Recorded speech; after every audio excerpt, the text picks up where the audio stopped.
Beyond Time, bab 993-994. Untuk melihat video selengkapnya, sahabat bisa kunjungi playlist yang telah Sabta Novel sediakan. Yuk mari, kita berimajinasi bersama dan masuk ke alur ceritanya.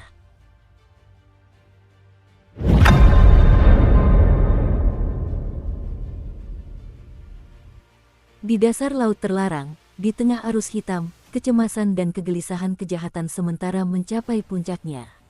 Dia mengerahkan kecepatan maksimal, menerjang maju dengan segenap kekuatannya. Dia sama sekali tidak berani berhenti. Pada saat itu juga, ia samar-samar merasakan kekuatan misterius dan kuno turun dan mengunci lokasinya. Dia mencoba menghapus perasaan ini tetapi gagal.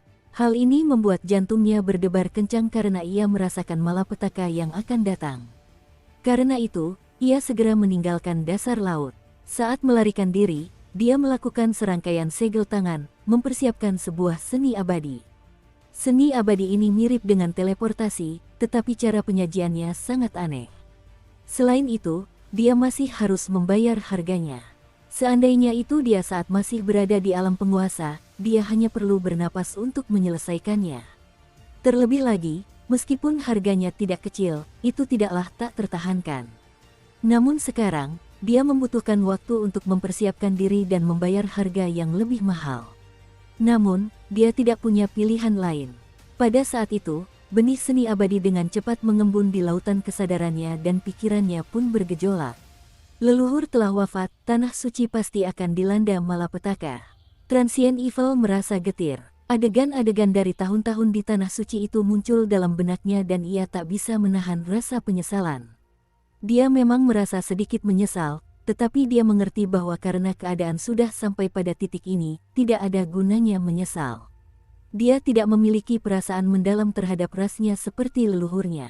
Yang selalu dia kejar adalah kekuatan individu. Demi menjadi lebih kuat, dia rela membayar harga berapapun. Oleh karena itu, dia tahu bahwa meskipun semuanya dimulai dari awal, kemungkinan besar dia akan membuat pilihan yang sama lagi. Menghadapi godaan untuk mencapai alam abadi musim panas, meskipun sangat berbahaya, mustahil baginya untuk menolak. Meskipun hanya ada sedikit keberhasilan dalam kesempatan ini, itulah nasib sang abadi musim panas. Sepanjang zaman, hanya sedikit orang di seluruh Wanggu yang pernah memasuki alam ini. Begitu dia berhasil, maka dengan kekuatannya yang menakutkan, mirip dengan dewa sejati, dia akan memiliki tempat bahkan di langit berbintang yang luas. Bahkan, dia bisa saja menempuh jalan untuk mencapai alam yang lebih tinggi yang belum pernah terjadi sebelumnya seperti alam maha kuasa itu. Abadi musim panas. Sayang sekali, sayang sekali. Rasa ketidakmauan yang mendalam muncul di hati kejahatan sementara, yang kemudian berubah menjadi kegilaan. Saat kegilaan itu berkelebat di matanya, tekanan mengerikan dari atas tiba-tiba turun. Suara gemuruh yang memekakkan telinga setelah tekanan itu mengganggu pikiran Transient Evil. Ekspresinya berubah saat dia tiba-tiba mengangkat kepalanya. Apa yang dilihatnya adalah lautan api yang menakjubkan. Air laut itu terbakar, dan api merah menguluf sekitarnya. Api tersebut membakar habis semua zat anomali di area tersebut, mengembalikan air laut ke warna aslinya. Suhu tinggi menyebar dengan cepat di dasar laut. Di tengah lautan api, sebuah pusaran besar muncul. Saat pusaran itu terus berputar, dua sosok keluar. Setelah Transient Evil melihat salah satu dari mereka, keengganan di hatinya menjadi semakin kuat. Namun, sebelum emosinya benar-benar bergejolak, di saat berikutnya, tubuh ilusi Phoenix api terbentang di dasar laut saat sosok ketiga muncul. Teriakan tajam terdengar saat Huang Yan keluar dari pusaran. Matanya dipenuhi niat membunuh saat dia melangkah menuju kejahatan sementara. Dengan langkah ini, dasar laut bergejolak dan panasnya air laut menjadi semakin intens. Tubuh kejahatan sementara bergetar dan dia langsung memuntahkan seteguk besar darah. Setelah mengandalkan transfer memori dari seni keabadian untuk bangkit kembali, dia telah kehilangan ranah penguasa dan jatuh ke ranah akumulasi jiwa. Kondisinya saat ini tidak memiliki peluang melawan amarah Phoenix api. Dalam sekejap, dia terluka parah akibat tekanan dari Flame Phoenix. Saat ia memuntahkan darah, basis kultivasinya kembali tidak stabil. Kecepatan pelariannya terhenti secara paksa. Bahkan benih seni abadi yang sedang berkembang di lautan kesadarannya pun goyah. Adapun Huang Yan, dia sudah tiba di hadapan kejahatan sementara. Dia hanya melambaikan tangannya. Kekuatan mengerikan dari Flame Phoenix meledak dengan dahsyat.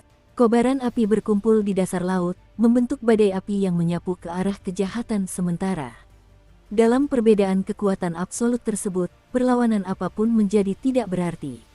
Pada saat itu juga, tubuh Transient Evil bergetar hebat dan dia memuntahkan lebih dari 10 suapan darah berturut-turut.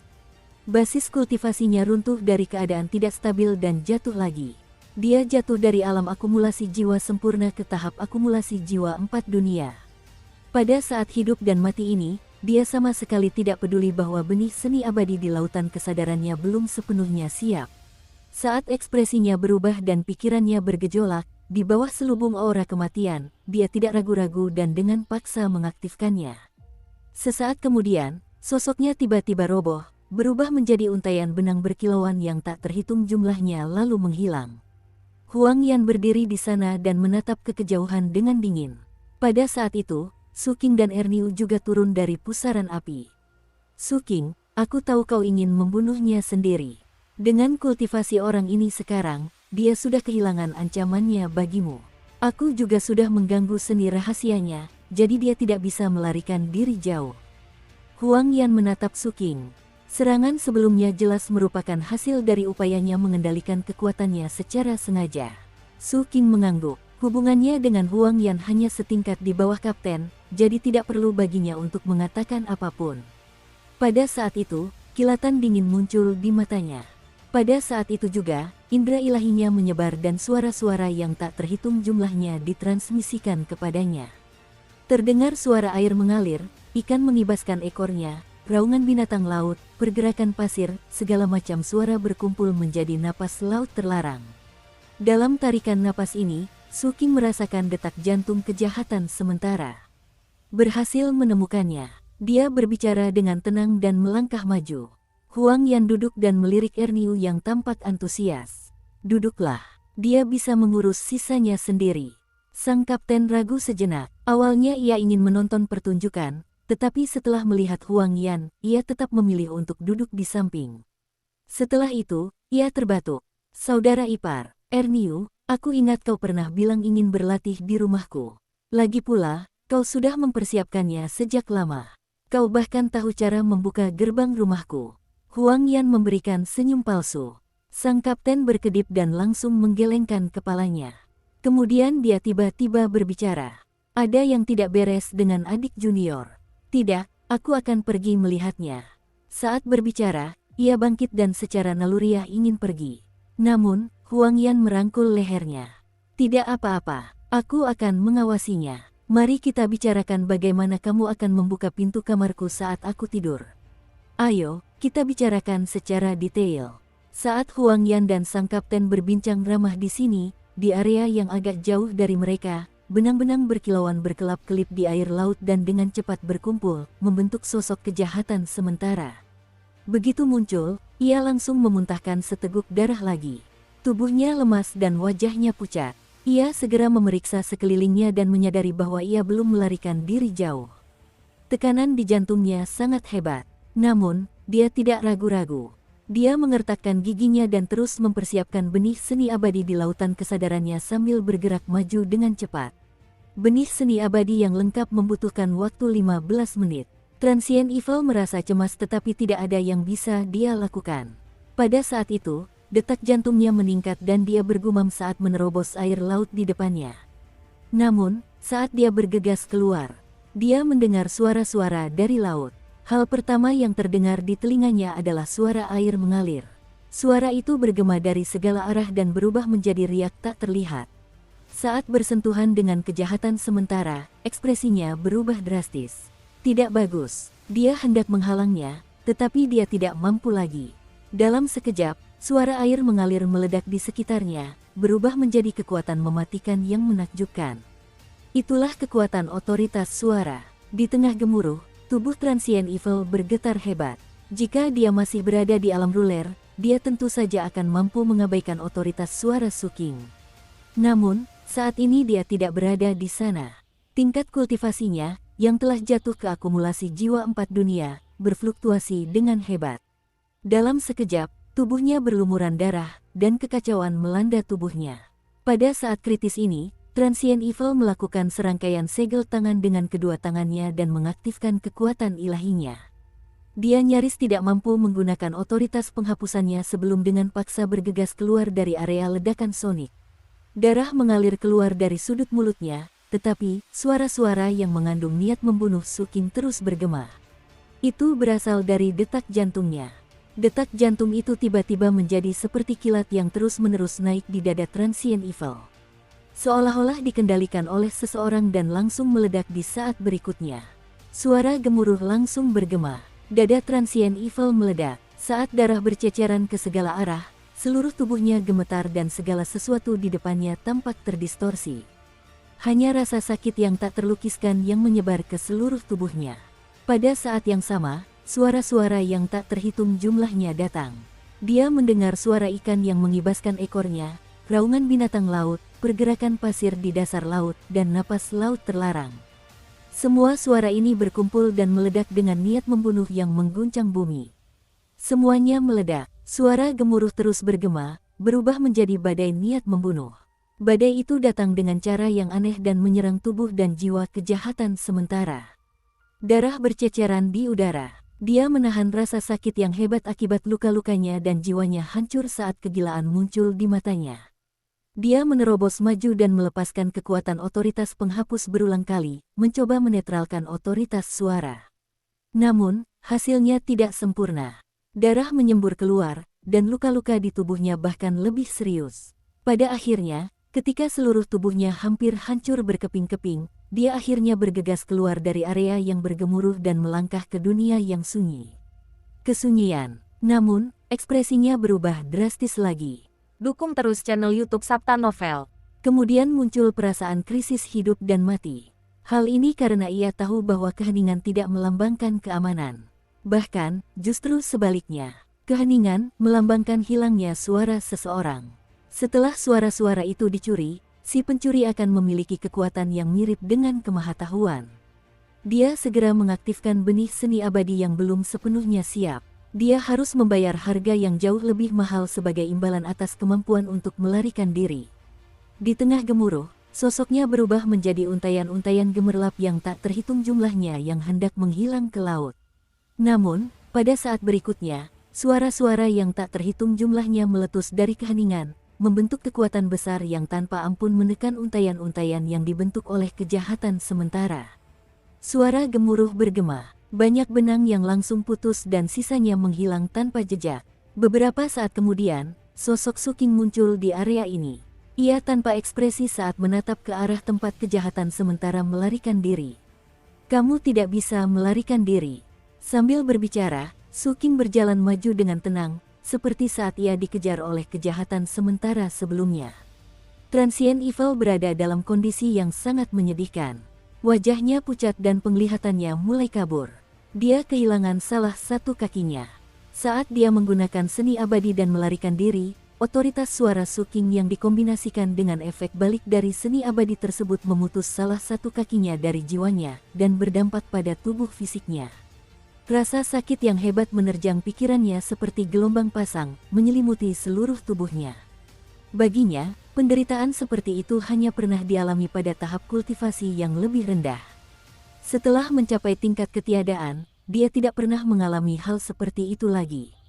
Meskipun dia telah kehilangan satu kaki dan menggunakan seni keabadian, bukan hanya rasa krisis fatal yang dialaminya tidak berkurang, tetapi malah semakin intens.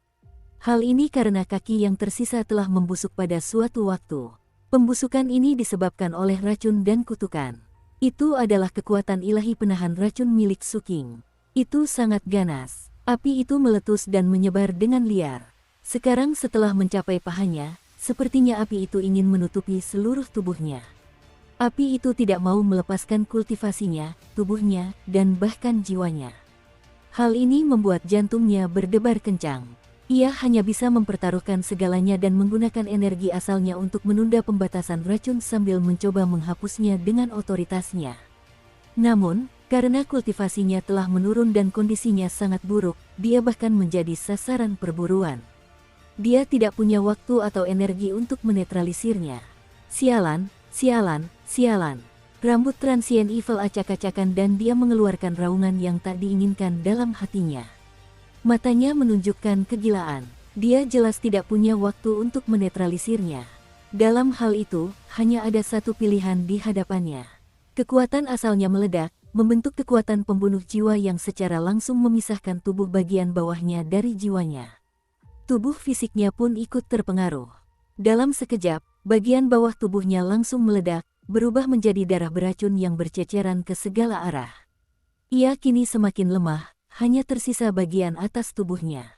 Penglihatannya pun menjadi kabur. Terlepas dari apakah itu rasa sakit fisik atau rasa sakit jiwa yang terkoyak, semuanya menyebabkan dia mengalami siksaan tanpa akhir. Dia hanya bisa menggertakkan giginya dan memaksa dirinya untuk tetap terjaga, sambil terus melarikan diri. Namun, tidak ada harapan di depan dan dia tidak memiliki arah dalam pikirannya. Dia bahkan tidak tahu kemana dia akan melarikan diri. Kesedihan, kepahitan, dan berbagai emosi negatif lainnya diam-diam tumbuh di hatinya. Ketika emosi-emosi itu semakin banyak, hati Transient Evil tiba-tiba bergetar. Dia merasa ada sesuatu yang salah dengan kondisinya. Namun, semuanya sudah terlambat. Emosi negatif ini menjadi kelemahannya dan berubah menjadi pikiran-pikiran tak terkendali yang meletus secara bersamaan, memengaruhi aliran darah di seluruh tubuhnya dan menarik cahaya bulan ungu. Pada pandangan pertama, cahaya-cahaya itu masih tampak jauh. Namun, pada saat berikutnya, cahaya-cahaya itu benar-benar muncul dalam darah Transient Evil dan meletus dari tubuhnya. Suara yang memilukan terdengar dari mulut Transient Evil sebelum berubah menjadi suara yang berwibawa. Bahkan larangan racun pun muncul kembali. Mereka saling terkait dan berputar, membentuk siksaan ekstrim, menyebabkan kejahatan sementara berada dalam keadaan yang sangat tragis. Dia hanya bisa terus-menerus memotong jiwanya dan melepaskan benih seni abadi yang belum selesai, setiap kali berteleportasi lebih jauh. Hal ini berlanjut hingga ia kehilangan lengan kirinya, lengan kanannya, dan tubuhnya. Akhirnya, hanya tersisa kepalanya saja. Seolah-olah dia dikelilingi oleh kemalangan. Kemalangan berubah menjadi debu dan menutupi hati daunnya. Suara Suking bergema di tengah debu. Nenek moyangmu telah meninggal. Anggota klanmu telah meninggal. Tubuh utamamu telah dimurnikan olehku.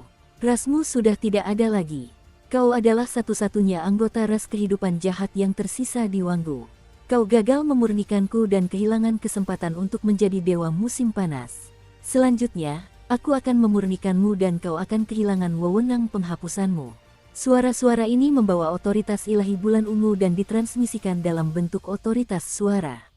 Ditambah dengan invasi pembatasan racun, suara-suara itu berubah menjadi saluran kemalangan, sepenuhnya menutupi dan mengelilingi jantung dao kejahatan sementara. Suara retakan terdengar di benak Transient Evil. Diam, kejahatan sementara gemetar dan mengeluarkan teriakan histeris. Hati daunnya telah hancur berkeping-keping. Waktunya telah tiba. Suking berbicara pelan. Dia berjalan keluar dari air laut dan berdiri di atas kejahatan sementara. Seolah-olah seorang dewa telah turun ke bumi. Cahaya tak berujung menyebar dari tubuhnya, berubah menjadi matahari yang menyilaukan di laut. Cahaya tersebar ke segala arah dan panas menyebar. Suking, yang telah berubah menjadi matahari agung, menerangi dasar laut. Cahaya abadi dari matahari yang dahsyat itu membawa kekuatan yang menakutkan dan daya yang sangat besar saat menyelimuti kejahatan sementara yang hanya tersisa kepalanya dan dirasuki oleh seluruh otoritas ilahi Suking. Dasar laut yang semula gelap gulita tiba-tiba diterangi cahaya. Kejahatan sementara, yang diselimuti cahaya, terus menjerit dan meratap. Sebuah tangisan bergema dari matahari. Suara ini meredam semua suara yang memilukan hati dan menjadi satu-satunya suara. Sosok gagak emas yang hitam pekat melesat keluar dari bawah terik matahari. Ia tumbuh semakin besar hingga akhirnya mengguncang wilayah laut ini. Gagak emas membuka mulutnya dan memuntahkan api yang memurnikan semua makhluk hidup. Api ini berpadu dengan cahaya abadi dan menyelimuti kepala kejahatan sementara yang meratap. Api itu menggulungnya dan menghisapnya. Dukung terus channel YouTube Sabta Novel. Kepalanya tertelan. Suking ingin menyempurnakan kekuatan kejahatan sementara. Ini tidak mudah. Ada dua alasan. Pertama, kejahatan sementara yang telah dia sempurnakan sebelumnya belum lengkap. Kedua, Pihak lain adalah seorang penguasa dan tentu saja sangat sulit untuk memperketat wewenang seorang penguasa. Namun kini, dengan kedatangan kepala yang diukir dengan ingatan dan otoritas kejahatan sementara, api pemurnian tanpa batas sepenuhnya meletus di dalam tubuh Gagak Emas. Rasanya sangat panas. Kesulitan pertama telah teratasi. Adapun kesulitan kedua, kultivasi pihak lawan juga telah menurun. Selain itu, di dalam tubuh Gagak Emas, 5 badai berdarah membara bersama kejahatan sementara. Itu adalah darah yang terbentuk dari kematian seluruh ras kehidupan jahat. Menyempurnakan sebuah perlombaan. Itu adalah pepatah, Gagak Emas memurnikan semua kehidupan. Laut terlarang bergemuruh. Langit di dunia luar berubah warna dan awan berputar-putar. Kilatan petir yang tak terhitung jumlahnya meledak di langit, dan bayangan dao surgawi tampak samar-samar. Aura otoritas yang hanya dimiliki oleh para kultivator terpancar dari tubuh Gagak Emas di Laut Terlarang. Sesaat kemudian, Gagak Emas mengeluarkan suara yang jelas dan langsung menuju ke arah Suking, memasuki mata kanannya. Suking memejamkan matanya. Beberapa tarikan napas kemudian, saat ia membuka matanya, warna dunia berubah. Badai mulai terbentuk dan laut bergemuruh. Mata kanannya bersinar dengan kekuatan asal dan sebuah tanda dao muncul. Begitu tanda ini muncul, dunia pun bergemuruh. Itulah wewenang untuk menghapus. Otoritas ini termasuk dalam sistem kultivator dan juga merupakan satu-satunya otoritas kultivator yang dimiliki Suking saat ini. Begitu muncul, seluruh tubuh Suking bergetar. Kekuatan ini termasuk dalam sistem kultivator dan juga satu-satunya kekuatan kultivator yang dimiliki Suking saat ini. Perak abadi mengalir keluar dari tubuhnya dengan liar, berubah menjadi gumpalan air perak yang sepenuhnya menghilang. Adapun jejak-jejak otoritas, mereka telah menutupinya. Sebelumnya, tubuhnya telah berkali-kali roboh karena dikejar oleh kejahatan sementara dan dia telah kehilangan terlalu banyak perak abadi. Meskipun tubuhnya kemudian pulih, penurunan perak abadi menyebabkan ketidaksesuaian di tubuhnya meningkat secara perlahan. Pada saat itu juga, aura otoritas menyebar ke seluruh tubuhnya, dimulai dari mata kanannya. Otoritas, yang berasal dari kekuasaan sistem kultivator, dan perak abadi, yang juga merupakan manifestasi dari kekuatan sistem kultivator, dalam arti tertentu, berasal dari sumber yang sama. Namun, kolaborasi tersebut pada akhirnya hanya bersifat sementara. Suking perlu mengolah lebih banyak cahaya abadi sesegera mungkin untuk menyempurnakan dirinya. Hal ini karena perak abadi pada akhirnya merupakan objek eksternal dan tidak menyatu dengannya. Namun sekarang, situasinya berbeda. Otoritas menggantikan perak abadi. Hal ini menyebabkan tubuhnya bermandikan cahaya abadi dengan daging dan darah desolate sebagai fondasi dan otoritas sebagai tandanya. Bahkan lebih stabil, saat perasaan hampir sempurna itu muncul di hatinya, mata Suking berbinar. Dia tahu bahwa jalannya bahkan lebih stabil dari sebelumnya. Jalan yang telah dilaluinya mulus, dan meskipun jalan di depannya mungkin masih penuh duri, ia memiliki keyakinan untuk melakukan yang terbaik demi mencapai tujuan akhir. Pada saat yang sama, sebuah fenomena muncul di langit di atas Laut Terlarang. Sosok-sosok muncul di Laut Terlarang. Dalam sekejap, Laut Terlarang bergemuruh dan dunia pun bergetar. Langit dipenuhi dengan warna-warna keberjisiangan yang tak terhitung jumlahnya. Itu adalah ucapan selamat dari Wanggu. Adegan ini segera menarik perhatian semua kekuatan di Laut Terlarang, menyebabkan hati banyak orang berdebar kencang. Sebagian besar dari mereka tidak mengetahui arti adegan ini, tetapi hal itu menggugah hati sang pewaris dan yang lainnya. Ucapan selamat dari Wanggu. Konon, satu-satunya hal yang dapat memicu fenomena seperti itu adalah munculnya bakat yang luar biasa. Sementara sang pewaris dan yang lainnya terharu, permaisuri, yang berada di langit, memandang pemandangan ini dari jauh dengan kilatan aneh di matanya. Suking telah memperoleh kekuasaan di alam ketiadaan. Saya rasa ini juga merupakan tujuan sebenarnya dari tuannya. Sang permaisuri termenung dalam-dalam sambil memandang ke arah benua Nanhuang. Pada saat itu, di benua Nanhuang, di ruang rahasia puncak ketujuh di tujuh mata darah, guru tua ketujuh, yang telah mengasingkan diri setelah memurnikan tubuh untuk Suking, membuka matanya. Yang keempat tidak mengecewakanku. Dia berhasil merebut kekuatan dan menggunakan kekuatan otoritas untuk menggantikan perak abadi. Otoritas penghapusan ini paling sesuai dengan kondisi tubuhnya saat ini. Sekarang, orang tua ini akhirnya memiliki satu kekhawatiran yang berkurang. Selanjutnya, guru tua ketujuh perlahan mengangkat kepalanya. Tatapannya seolah mampu menembus langit dan memandang ke angkasa berbintang.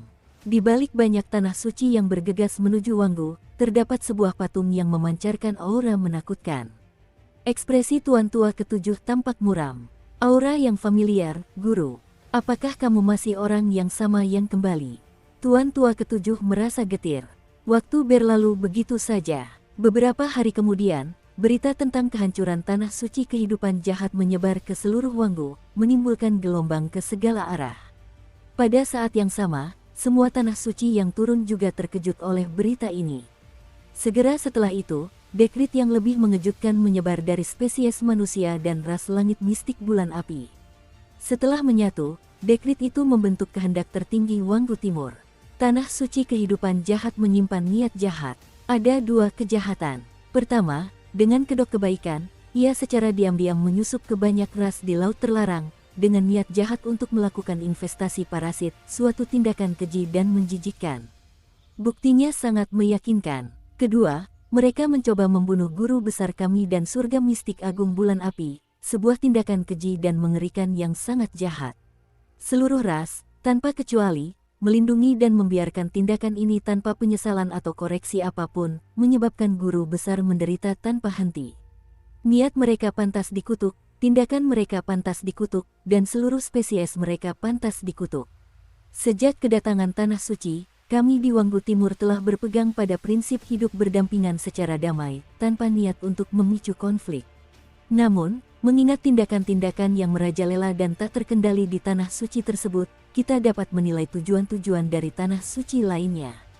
Untuk mencegah kejadian serupa di masa mendatang, kami sekarang memberitahukan kepada seluruh Wanggu Timur bahwa tanah suci harus meninggalkan Wanggu Timur dalam waktu 3 hari. Setelah 3 hari, siapapun yang tersisa akan dianggap sebagai musuh bersama Wanggu Timur. Begitu mandat dikeluarkan, Wanggu Timur langsung bergejolak.